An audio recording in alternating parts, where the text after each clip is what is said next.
नमस्कार, आप सभी लोगों का स्वागत है हमारे खास प्रोग्राम में। प्रिय मित्रों, आज के इस वीडियो के माध्यम से हम लोग चर्चा करेंगे पाठ संख्या 31 के बारे में।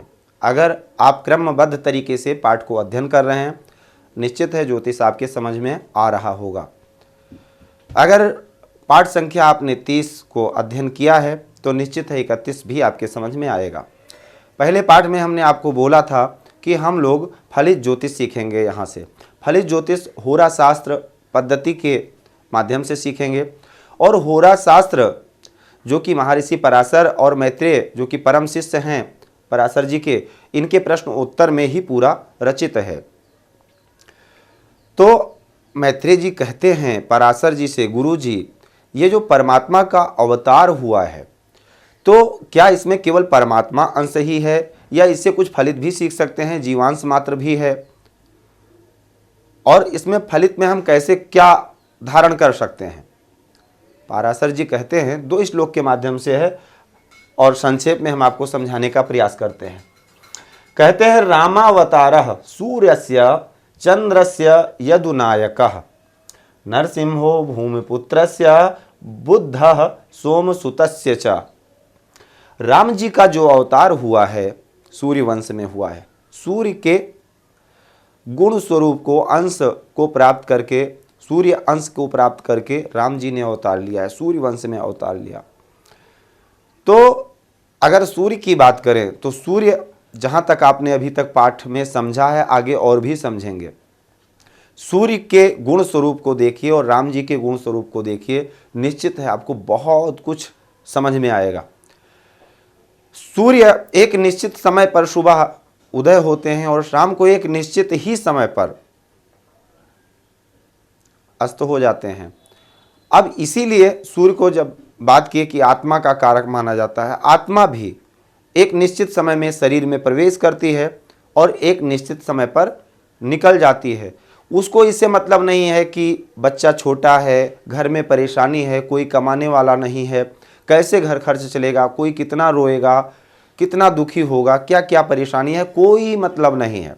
एक निश्चित समय पर आत्मा शरीर में प्रवेश करती है और एक निश्चित समय पर निकल जाती है। मतलब यहाँ पर प्रतिबंध की बात होती है, एक मर्यादा की बात होती है, एक स्ट्रिक्टता की बात होती है। सूर्य एक मर्यादा में बंधे हुए हैं। सूर्य के गुण स्वरूप अगर प्राप्त होंगे जातक को तो निश्चित है ऐसा जातक मर्यादा में रहने वाला या मर्यादा के अंतर्गत कार्य करने वाला होगा। अपने स्वाभिमान, सम्मान, प्रतिष्ठा आदि के लिए कार्य करने वाला होगा। और वहीं चंद्र से यदुनायका, चंद्र वंश में भगवान श्री कृष्ण का अवतार हुआ है। तो राम जी में और भगवान श्री कृष्ण में अंतर देखिए, सूर्य और चंद्रमा में आपको अंतर नजर आएगा।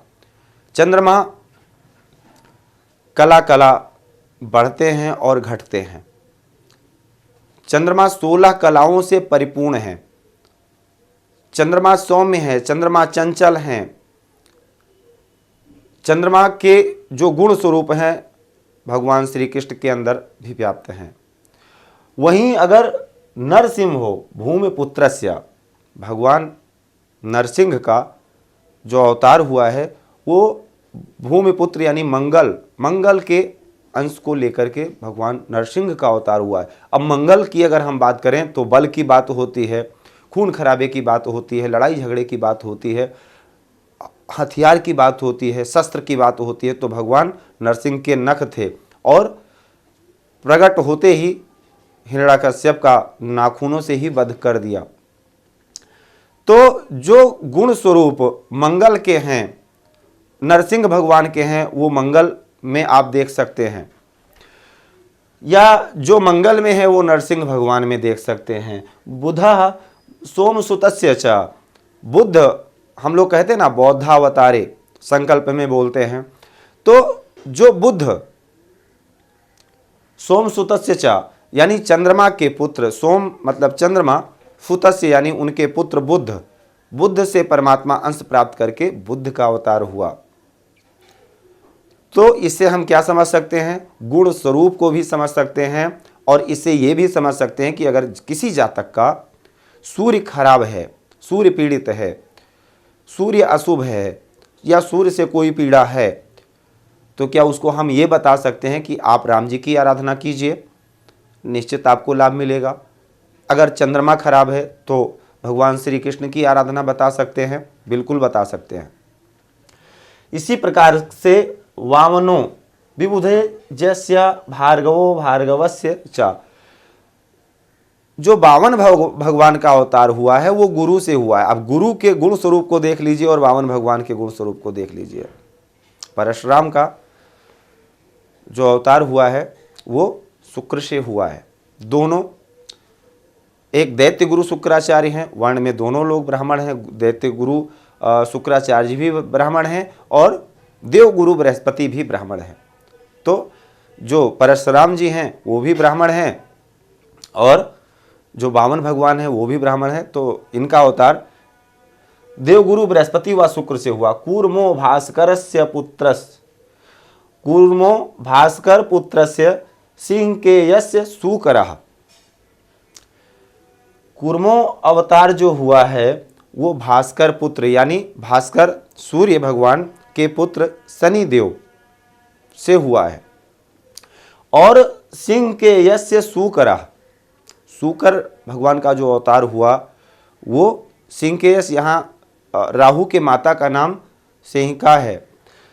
तो सिंहिका के पुत्र राहु से अंश, परमात्मा अंश प्राप्त करके सूकर का अवतार हुआ है। केतुर्मीनावतारस्य ये चान्य ते अपि खेटच, केतु से परमात्मा अंश प्राप्त करके और मीन मत्स्य अवतार हुआ। तो इस प्रकार से परमात्मा अंश ग्रहों से प्राप्त करके और अवतार लेते हैं, और जिस ग्रह से परमात्मा अंश अवतार लेकर जो अवतार हुआ उसके गुण स्वरूप उस अवतार में आप भगवान के देखने को पा सकते हैं, या अगर समझेंगे तो निश्चित आपको उस ग्रह का उस अवतार में आपको फलित स्वरूप देखने को मिलेगा।